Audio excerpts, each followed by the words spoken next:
Welcome back to Studio Wesley Annex, the audiovisual podcast where we break down the lectionary text of the week. I'm your host, Sam Sells-Williams, and chat. I feel like we're on a stream right now. I apologize for the headset situation. My headphones are being weird, and instead of making an echo, I decided to live my pro gamer dreams. So, welcome back, gamers, to Studio Wesley Annex. We're gonna start. Tess, how are you doing today? I'm doing good. Grace, how are you doing? I don't know if you guys know this. I mean, we recording right now know this. It's Valentine's Day. Happy Valentine's Day to you, our listeners. It will so not be Valentine's Day when you're listening to this. It's still Valentine's Day. Happy 2 weeks past Valentine's Day. And I have a Valentine's cookie for all of you at home. Nom nom nom. I low-key hate those cookies, but it's the thought that counts. And it's not for you, Tess. Whoa, Tess. The cookie's not for you. It's for our listeners. Who are loved and cherished. And as always happens, we are also recording this on a Friday, which means the gas leak which has never goes started. well. We're all losing our minds a little bit. So I'm gonna keep this going. Grace, you ready to start with an opening prayer? I'm glad that you're having me center us, because okay. Sam and I just need a few seconds to take another bite of food, so. Literally, I was about to reach for my bagel, so. Dang. Okay, well then I'm eating through my prayer. It's totally fine. Hi God. I am especially grateful to be here today with these wonderful folks. It's always a good time, and we have a great time and a half on Fridays, and so I'm hoping that for us discussing these texts, it can be fruitful, it can be meaningful, we can say how we feel, full send, no cap, and that we can just enjoy time with each other, enjoy each other's presence, and enjoy whatever you have for us. And hopefully, God, that our listeners can also partake and enjoy whatever comes out of this episode, and that it can stay with all of us for as long as it ought to.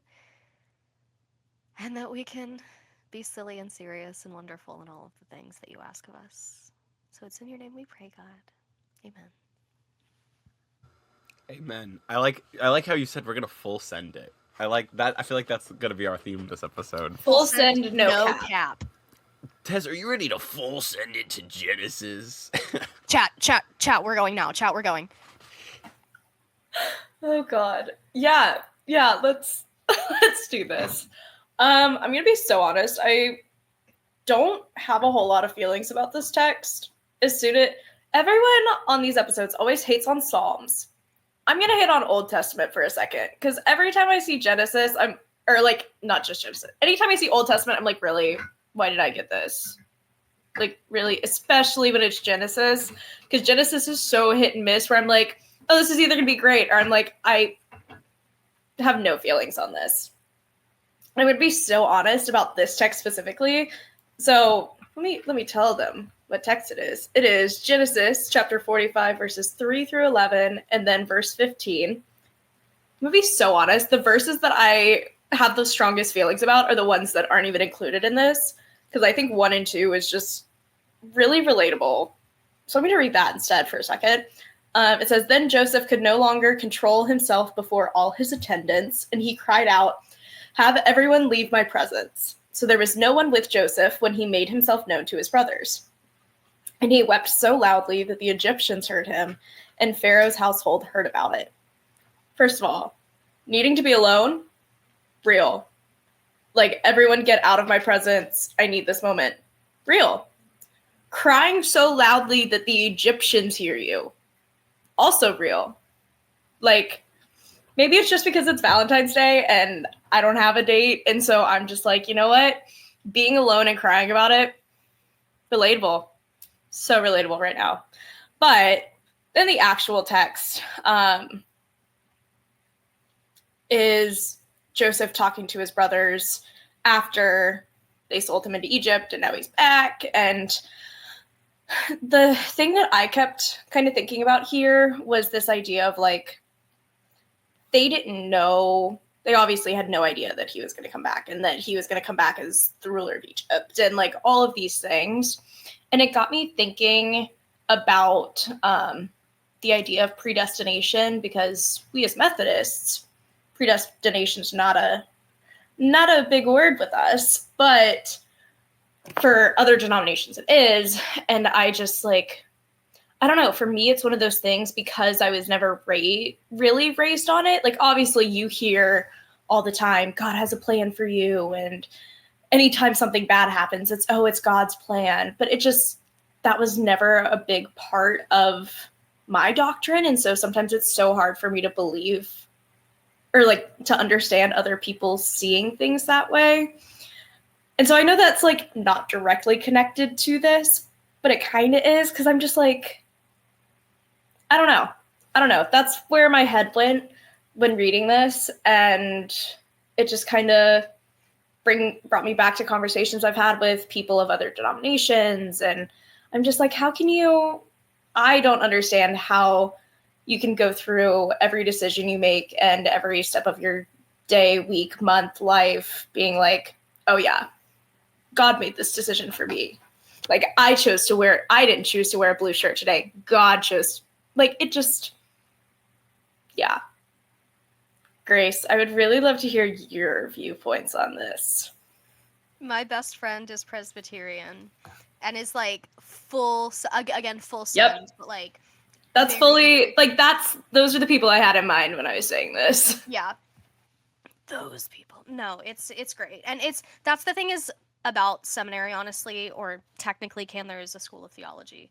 But getting to know different denominational understandings, because like as a Methodist, right, like we are a bit more in tune with like the nuances of Methodism and how like our doctrine can like vary depending on like who it is, what region, like different things. Like we are familiar with like the variations in our doctrine.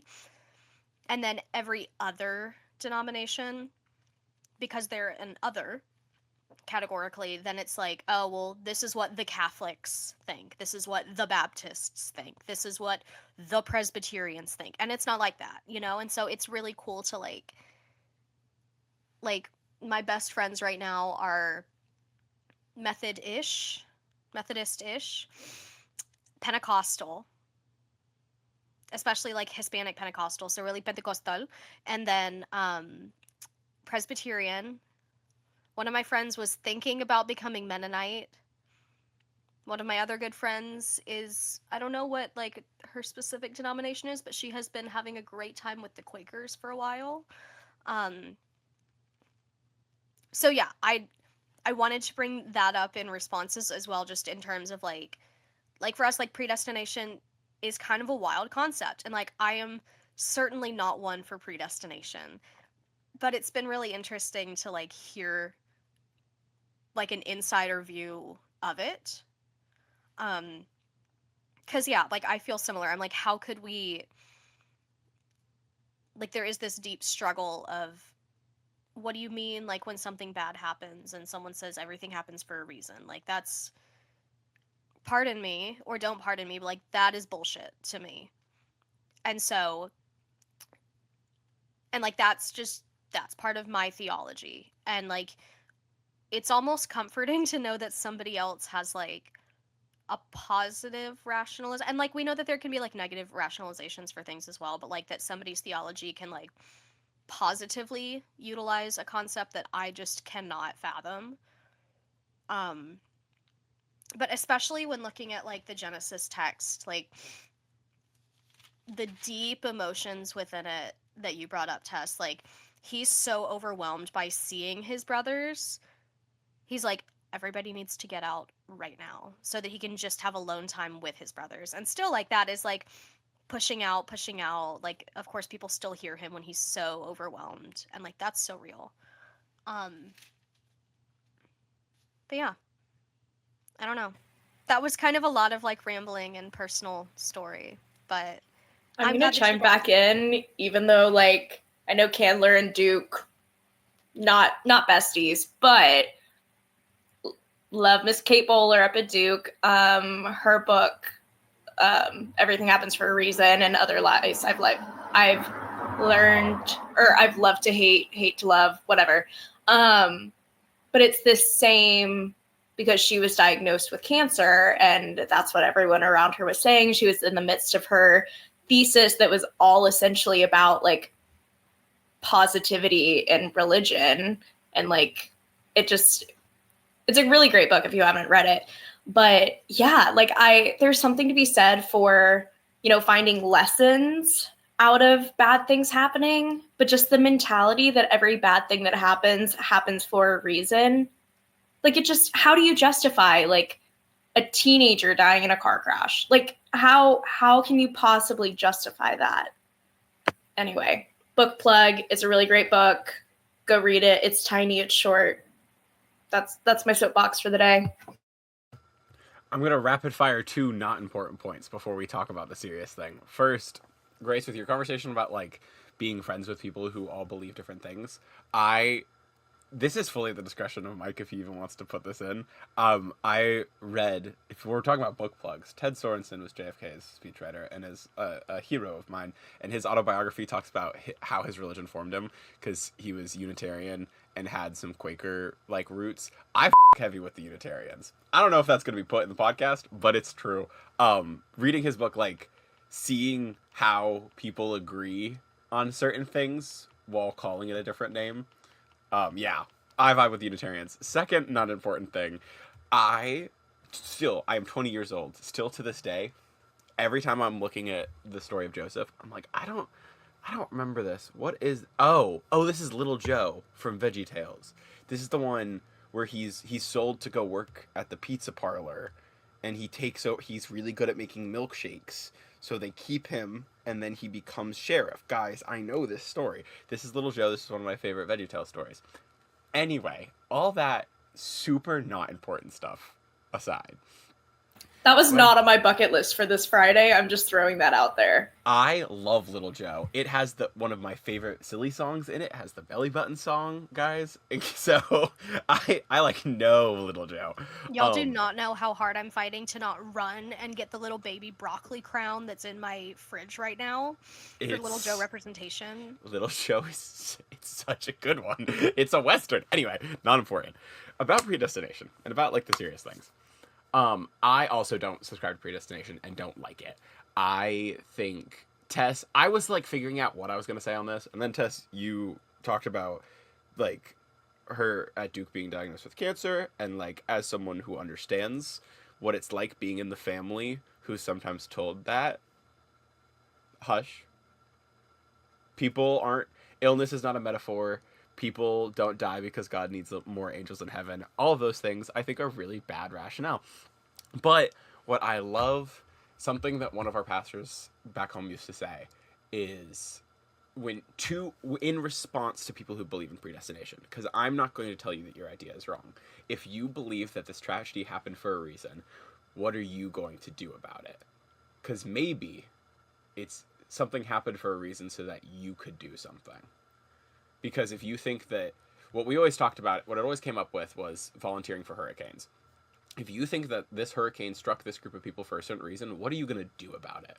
Are you going to be part of the solution, or are you just going to point out that there's a problem? Because if you believe that this was all supposed to happen for a reason, then you have to play a role in it. And so I'm never one to like shit on other people's ideas and beliefs, because I think like all of them have merit, but that's my response, is like, if you do believe that, and if that is something that centers you and gives you comfort, what is your role when tragedy strikes? Because if it's supposed to happen for a reason, then there's supposed to be something to do about it. Anyways, we're going to keep on going, and we're going to transition. Grace, are you ready for your psalm time? It's Grace's Am I Psalm ready Corner. for my psalm time? It's Grace's Psalm Corner. And welcome back to Silly Psalms with Grace. The show where Grace talks about silly psalms. And so I have Psalm 37, verses 1 through 11 and 39 through 40. I'm just going to read it. And hopefully, I don't know why my camera does that, but it's very excited that I'm going to read the Psalms, I guess. Another reason why one ought to, if able, watch us rather than solely listen. What is happening? Anyways, I'm going to read the psalm. I say all that to say I'm reading our psalm. And the little like title above, and this is the NRSV UE, my trusty dusty HarperCollins. It's not dusty enough yet, but my trusty HarperCollins. Exhortation to patience and trust. Do not fret because of the wicked. Do not be envious of wrongdoers, for they will soon fade like the grass and wither like the green herb. Trust in the Lord and do good. So you will live in the land and enjoy security. Take delight in the Lord, and he will give you the desires of your heart. Commit your way to the Lord. Trust in him, and he will act. He will make your vindication shine like the light, and the justice of your cause like the noonday. Be still before the Lord and wait patiently for him. Do not fret over those who prosper in their way, over those who carry out evil devices. Refrain from anger and forsake wrath. Forsake wrath? Do not fret, it leads only to evil. For the wicked shall be cut off, but those who wait for the Lord shall inherit the land. Yet a little while, and the wicked will be no more. Though you look diligently for their place, they will not be there.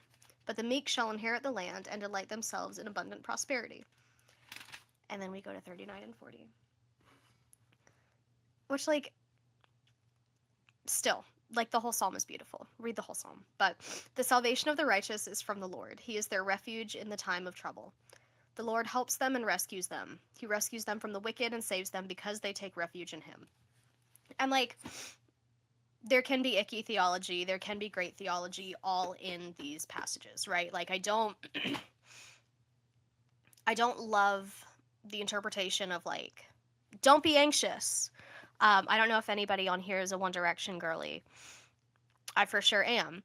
And so there's this one song that, Don't Forget Where You Belong.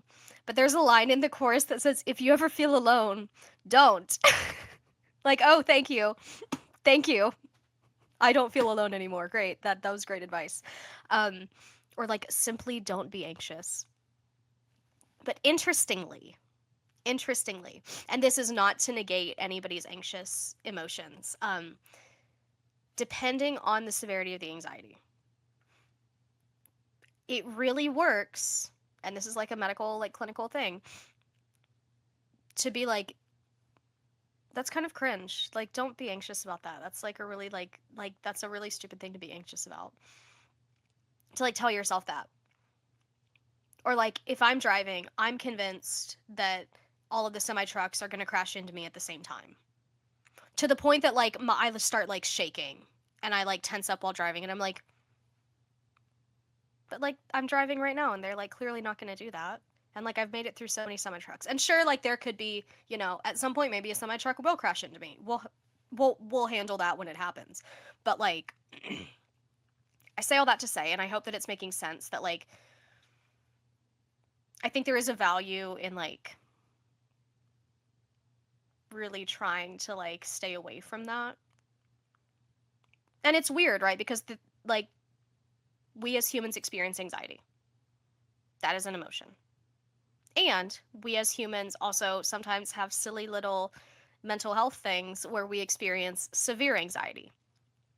And so I don't want to negate that at all. On my 75 milligrams of sertraline, I am not one to negate any of that. And also, I don't know. I think it's not black and white here. Like I think there can be like a gray meaning. And we did just go down to 50, so we'll see what happens. We'll see how I feel. I was on 100. It's a whole story. And after saying that, you can guess who wrote the anonymous blog post about psychiatric medication. I won't say who, but I know her very well.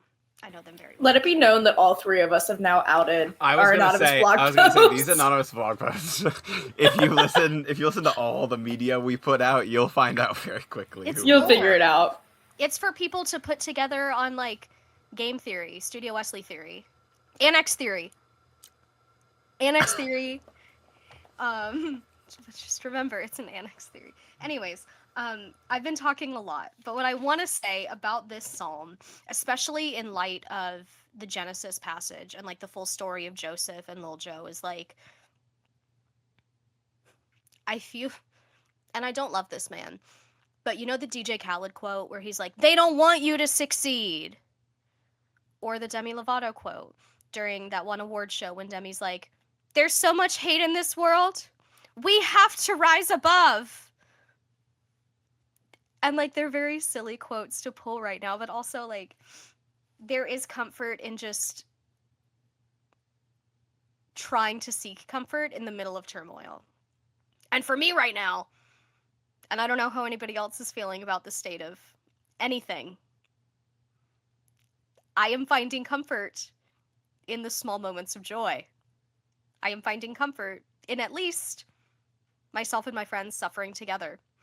And so I think there's a lot to this psalm, and also knowing that like the psalms being the text of the people, like these are meant to be like repeated to yourself, like mantras almost, or like songs that you sing, and like there is a comfort in having this to go back on. Like, okay, if I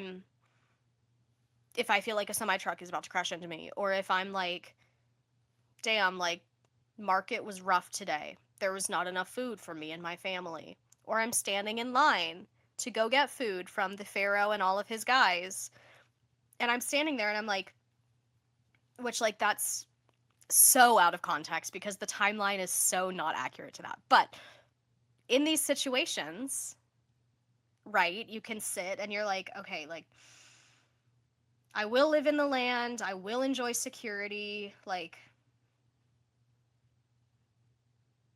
do not fret over those who prosper in their way, like God will make my vindication shine like the light, and the justice of my cause like the noonday. Like that is beautiful. And to at least have that to repeat to yourself, to at least feel better for a little bit. I don't know. Thoughts, my friends? Grace really speaking to all of us who are stuck at the market waiting because there's not enough bread from the Pharaoh. Really felt that one.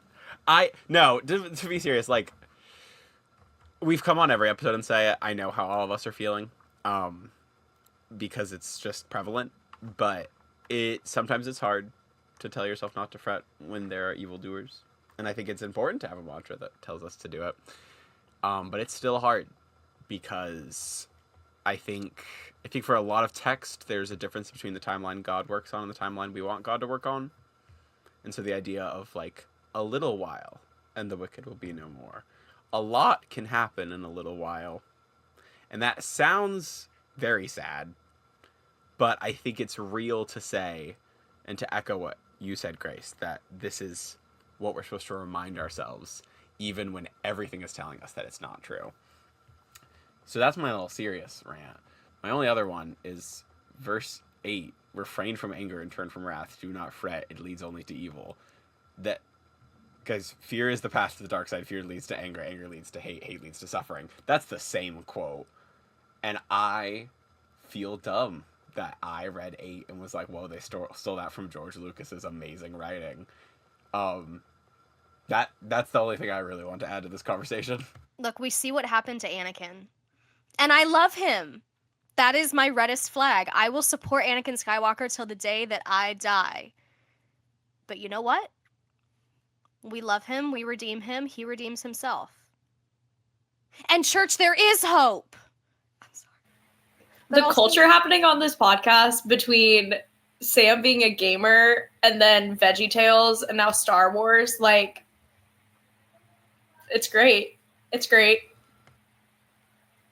And then Sam unmuting and muting himself. I wasn't going to say it. I had a joke and was like, it's not the time. That's for break. Cut this. Okay. So I'm actually going to kind of pull off of both, or things that both of you said, because as I'm reading this, I think it's kind of ironic that I brought up the whole predestination thing and essentially like not having control over your actions and your decisions and everything's pre-planned. And so reading this, I'm getting kind of frustrated because of all of the, like you're saying, Sam, the like, just wait, like they'll be brought to justice and they'll get what's coming from them. You don't have to worry about it. And that's so frustrating. At least as someone, for me, I have difficulty straying from like my understanding of right and wrong when I'm thinking about other people and their actions. And like obviously I'm not the supreme ruler on what's right and what's wrong, but like when things don't rationally make sense in my head, I have a lot of trouble getting past that. And so when I feel like someone has done something that's unfair or unjust, like it's so hard for me to just step back and be like, no, they'll get what's coming from that for them. Like it's like the predestination thing where I'm just like, how can you step away from a situation like that and be like, oh, God will handle it. They'll take care of it. They'll get what's coming to them, especially like in today's climate. Like, how can you just step back and say that? Like, oh, if XYZ is actually a bad person, like they'll get what's coming for them. Let God do it. Like it just, I don't know. I personally don't understand how people can move through life like that. Okay, I have to respond to this because I literally have to go pick up flowers during the break that are already delivered, but I have to say this. That I understand what you're saying, and I like want to validate that feeling. But what I also want to point out with this specific text is this text does not say that God is going to be the one to punish wicked people. And that sounds real dark. But I fully believe this. If we're with how my theology is, what we just talked about, if you believe things happen for a reason, what is your role in this? Because there's nothing in here that says like verse 13. Where? Verse 13, which technically it doesn't say that the Lord is gonna do it, but verse 9 also, for those who are evil will be destroyed. Yes. The Lord laughs at the wicked, for he sees that their day is coming. It does not say that the Lord is the one who will destroy them. That's my thing, is that I think we still play a role in that. I think this is a text to comfort us that change will happen. It is not a text, in my reading of it, it is not a text that says we have to wait for change to happen. It is, Sid said it best yesterday when talking about protest chants. They did not say like, we may overcome later, or like, we will overcome because God is going to help. No, we will overcome. Like that, this text does not say that the wicked will be destroyed because God is going to do it in God's time. No, it says that the wicked will be destroyed. And so I think there is still an ownership. And you know what else it says? An our role. So technically, chat, this is not part of the lectionary reading, but it's why it's important to read the full text and to think about all the other texts in context. Anyways, 23 and 24. Our steps are made firm by the Lord when he delights in our way. And then 24. Though we stumble, we shall not fall headlong, for the Lord holds us by the hand. And I heard a metaphor literally yesterday that I was like, thank you. Like, I needed this. I went to one of our like academic people and I was like, I am going through the ringer, as we all are. And they said, it's like we're playing a large game of Red Rover. And we're all holding hands. And we're all doing different things, right? Like, we're all called to be doing different things. Like, my form of resistance and protest could look very different than either of y'all's, than, like, anyone else. Like, we're doing different things. And you bet your ass I'm going to hold your hand until it breaks, because I'm not letting go of your hand in this game of Red Rover. When they're pelting these, like, giant balls at us, like, we will make it through.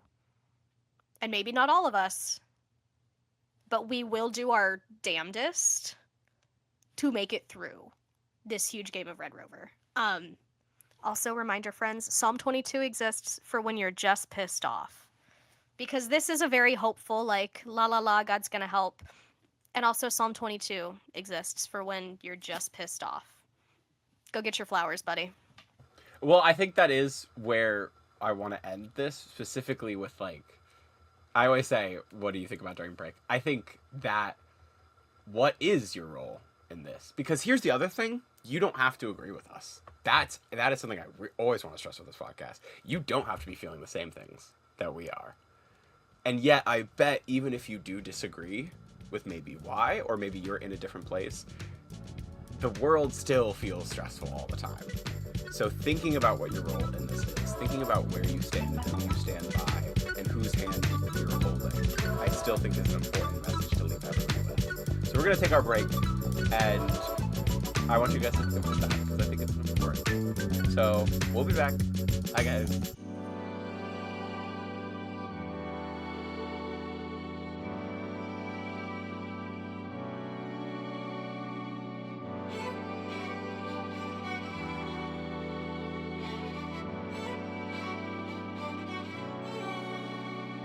And we're back, everybody. We are going to keep going after our short break, and we're going to go straight into our blind read for today's episode of 1 Corinthians, our New Testament text. We're trying a new format with the blind read, and we're seeing how it works. I kind of like it, where we're kind of going to go around and all say just our first impressions, and then the conversation will go wherever it goes from there. So I'll start. So 1 Corinthians, I don't know how I feel about it yet. I'm not entirely sold. It's interesting. It's all talking about how there's a difference between like the physical body and the spiritual body, and how the physical body will deteriorate, and that comes from not good places, but the spiritual body will live on forever, and that is pure. And the section that I really wanted to talk about is 42 through 49 is really emphasizing the idea of the physical body coming first and then a spiritual body coming next. And literally the only initial thought that I had was it's interesting to read that passage with the understanding of like Wesleyan's idea of prevenient grace, because there's no in between. It says that the body comes first and then the spiritual comes next, and so there's nothing that says what you need to do. There's nothing that says what you have to live up to. That is given by God freely, and that is given before you even ask for it. And so that's my initial thought. It could be as simple as that, and then we'll kind of just keep going around with our discussion.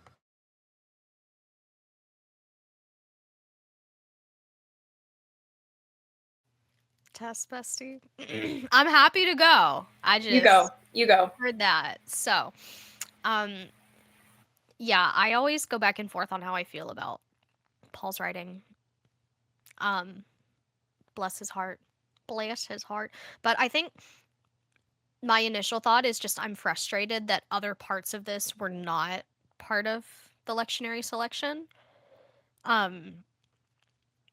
Because for me, like, the very end is what is so awesome. Like,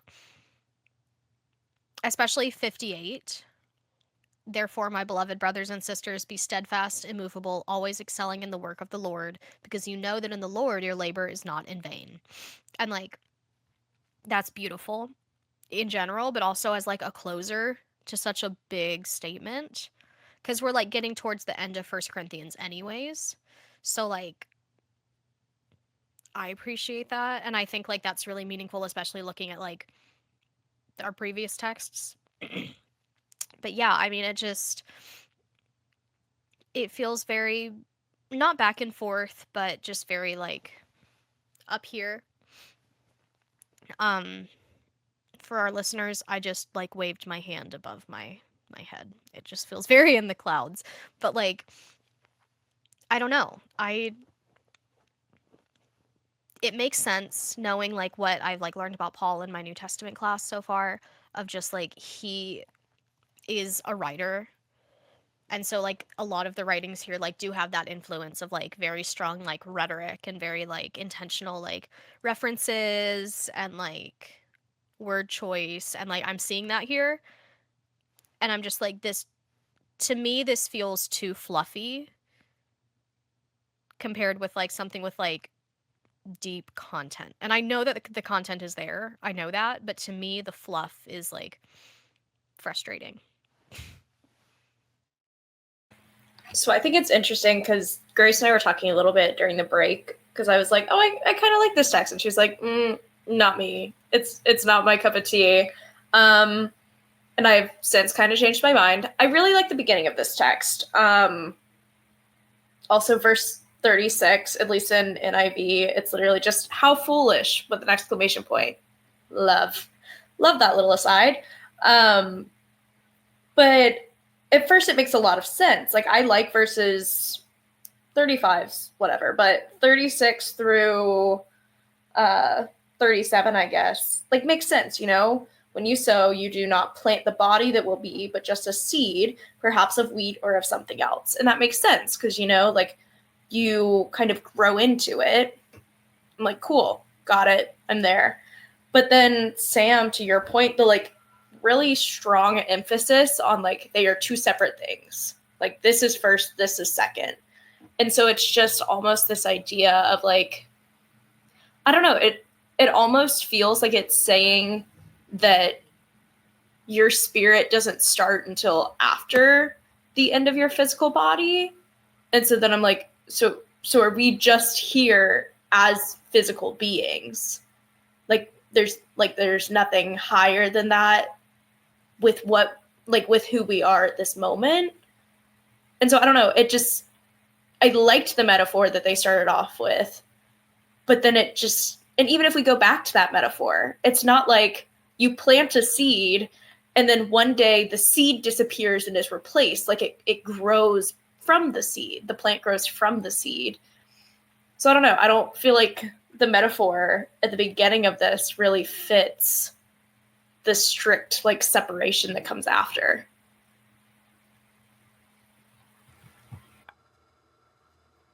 I think it's interesting. Okay, so here's what I want to say. I think it's interesting what both of you guys are saying when you put them together. Because really what both of you guys are getting at is the idea of like overly fluffy, overly strong rhetoric getting away from the point. And like, I don't know. I take it from an interesting perspective as someone who wants to go into like a writing heavy field of like, so I'm doing work with a nonprofit right now where they are fully letting me like, you want to go to speech writing, you want to go into rhetoric, you have free reign. You make the language of the nonprofit, which is really cool. But I'm also in this class that's really nice, and I love this class.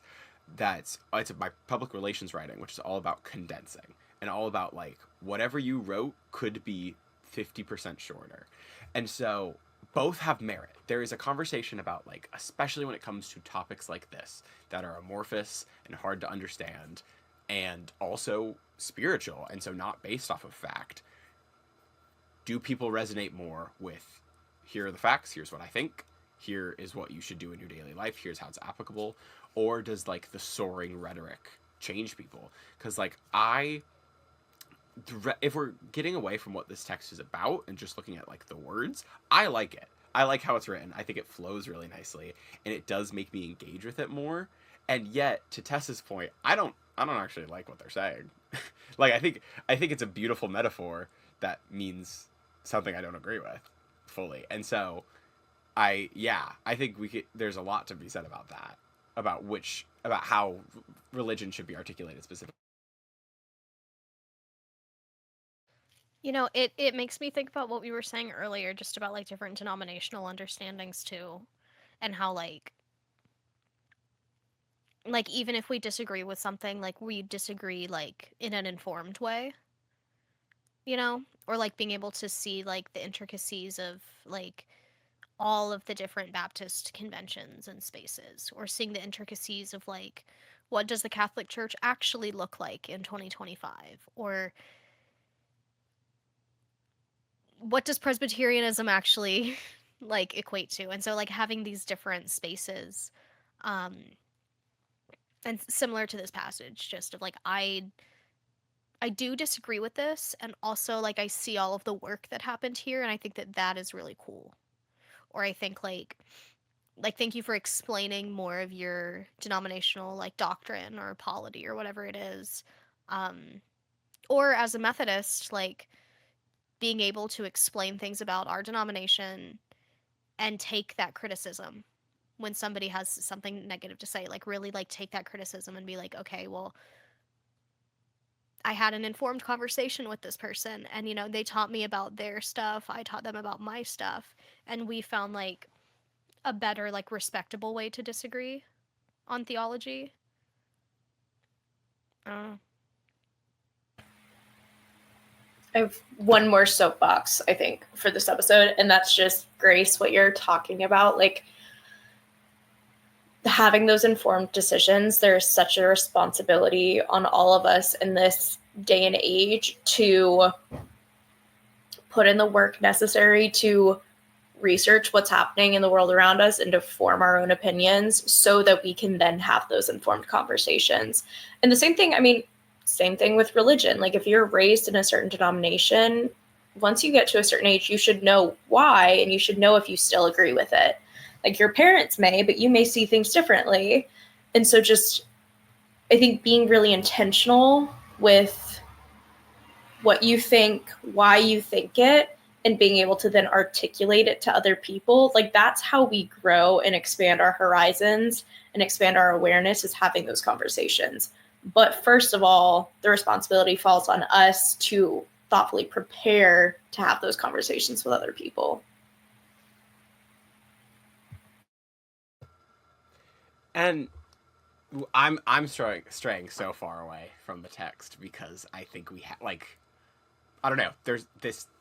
Somebody has to say it at a certain point, and I think us three are saying it right now.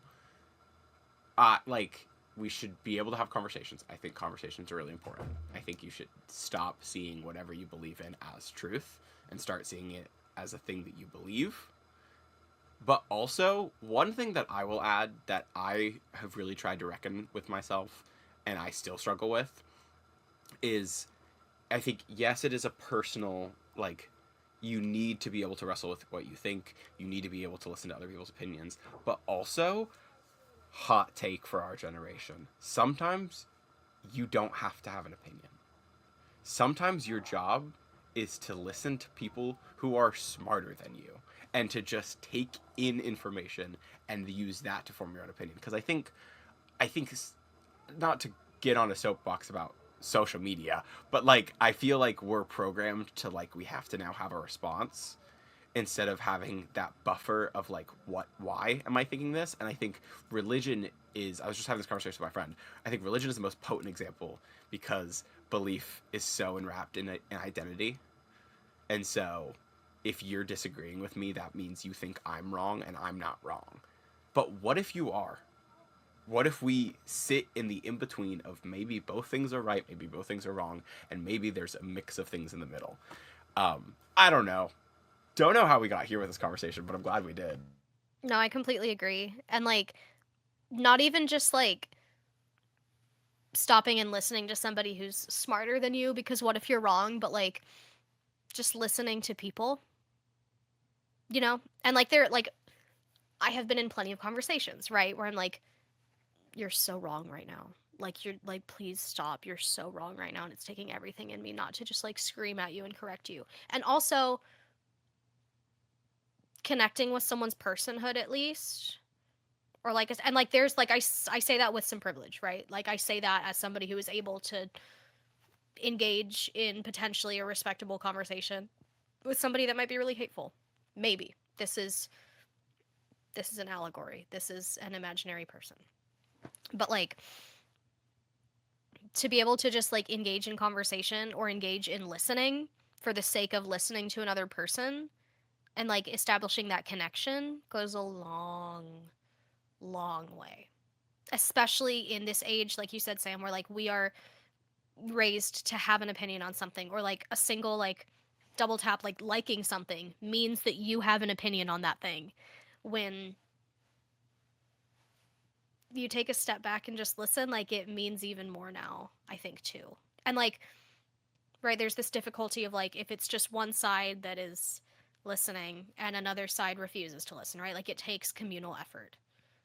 All of this is communal effort, but doing the person forward thing of just listening, and yes, there's something to learn here, informationally, but also there's something to gain here, in connection with humanity.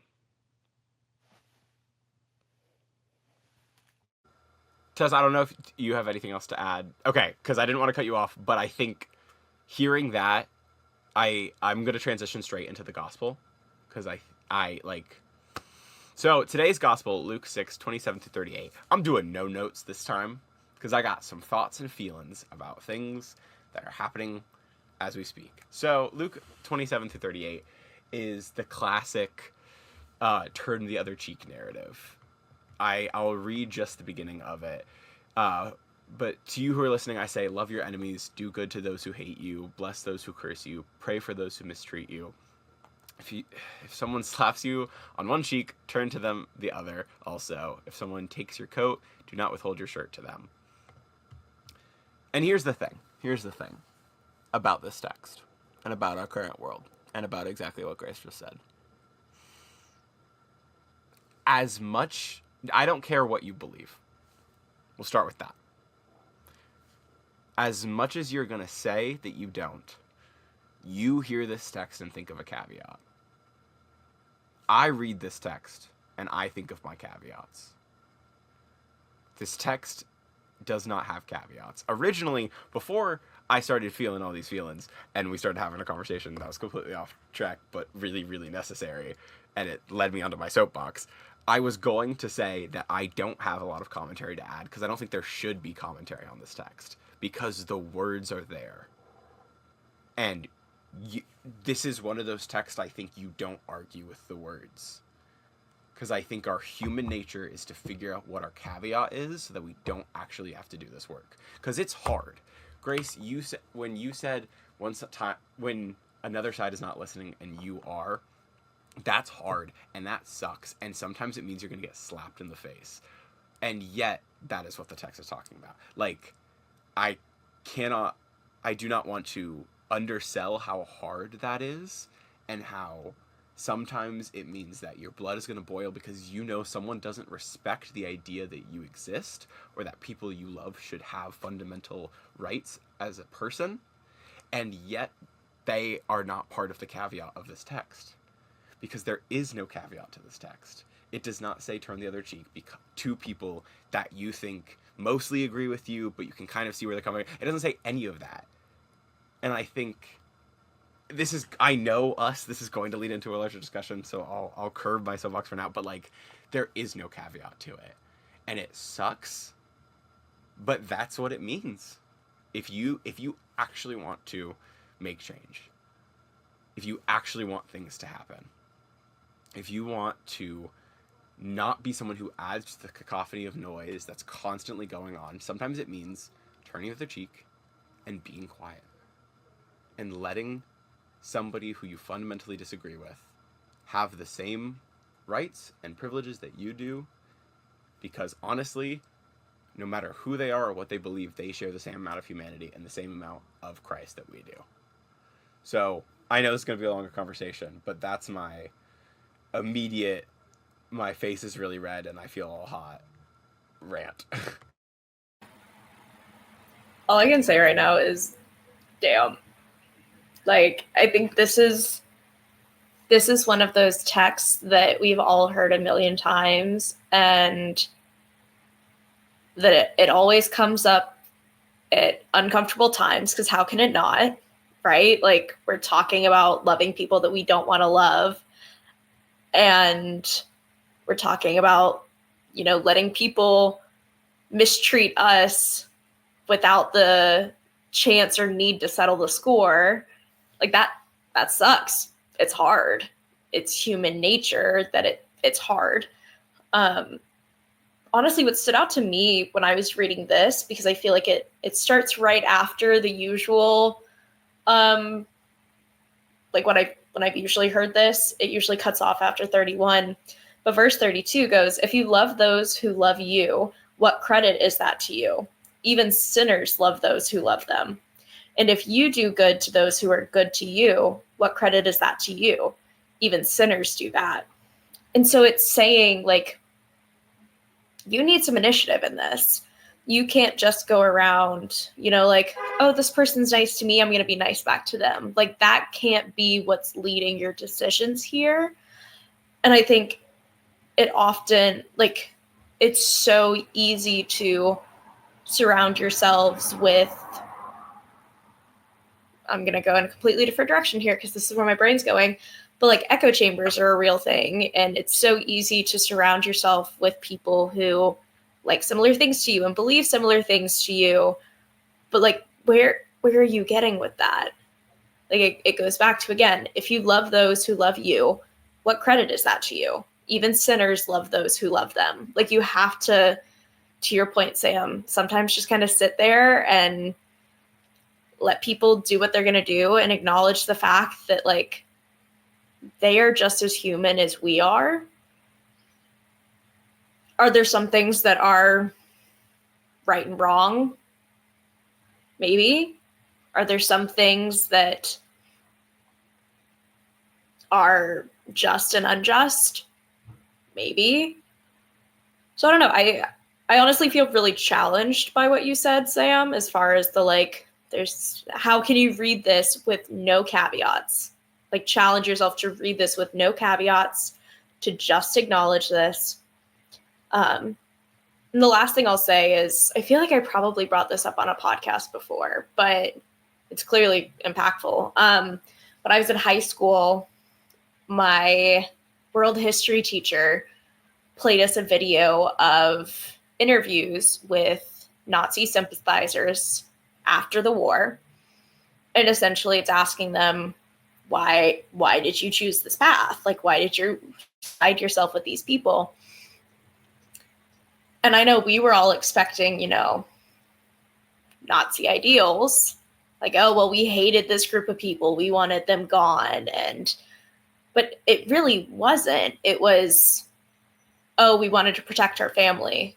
Oh, we were promised financial stability and freedom. Oh, we were promised this. Like, they're very human rationales.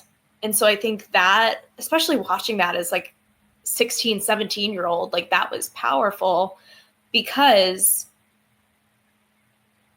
not that it justifies their actions, but it brings you back into this headspace of they're human just like me. Sam, to your point, they embody Christ as much as I do.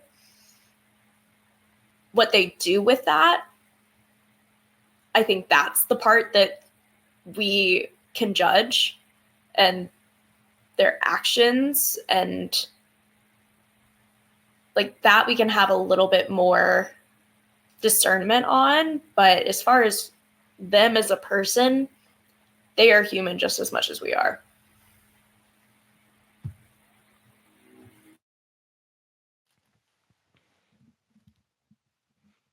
Boo. Yeah, that, and we know it's serious now because I picked up my mic.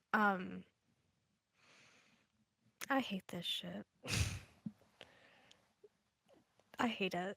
And it's because I love it too. And I love this moment in most of our annexes when like all the lectionary texts like click together. And like seeing this and it's like, oh, like this is why we cherish Joseph's behavior in all circumstances. Oh, this is where that like deep-seated comfort in our psalms can come from. Like I don't know about the Corinthians, but like or I don't know about the letter to the Corinthians, but like it you're right. Both of y'all are right, but this thing of like immediately there's the caveat of like, oh, but what about like no.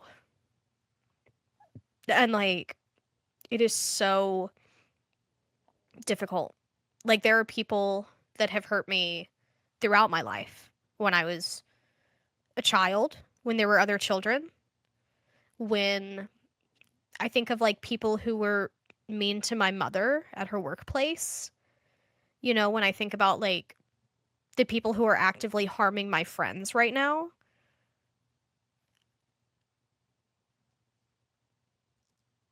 And it feels so stupid to turn the other cheek to that. Like it feels so stupid to like, why would I not stand up for what I believe is right? Why would I not like fight with everything that I have to like aggressively, almost violently sometimes, like with this like fervor inside? Why would I not utilize every ounce of all of my personhood to combat whatever the hell is happening? And also it's very strange just to think of like showing humanity, showing care, rather than like seeking revenge. It is a very strange, jarring concept. To the point that I've sat here and I don't feel like I'm in my body anymore. It's like this is gonna be on me for I feel like I'm like, see, and this is another thing is I'm like falling into like very like religious phrasing of like I feel like this is gonna be on me for quite a few days at this point. I feel like it's gonna be on my heart, but like it is, because something like this is so strange and it feels stupid to do. And also like when I'm able to do it, it feels right as well. And stupid at the same time. And so it's a very strange, jarring experience. Because it's like, this person is being so hurtful. This person is like harming me. This person is saying things that harm like me, but they don't even know that that applies to me right now. Or this person is like microaggressing my friends, or not macroaggressing my friends. And why would I not fight against that in such a human way? And so I don't like it. And I do like it. I love it. Like, it brings warmth to my soul to show care for humanity. And also, like, what? I don't know. And I want to speak right now to those listening, because you're thinking of caveats. And I know that. And there are a million caveats that sound justified depending on what you believe. And yet there aren't with this. And this is not a call to let institutions and systems and individuals harm others. This is not a call to not stand up for what's right. This is not a call to stay silent. This is a call to center the hard work of actually changing things in the idea that even the people you're fighting are human. And to understand that if you're going to change things, you have to work with people. And if you actually want to see change, then yeah, you need to fight like hell. But you have to fight with the understanding that the person on the other side is trying to do what they think is best in life. Nobody sees themselves as the villain. Nobody sees themselves as trying to harm others. People think what they're doing is what they're supposed to be doing.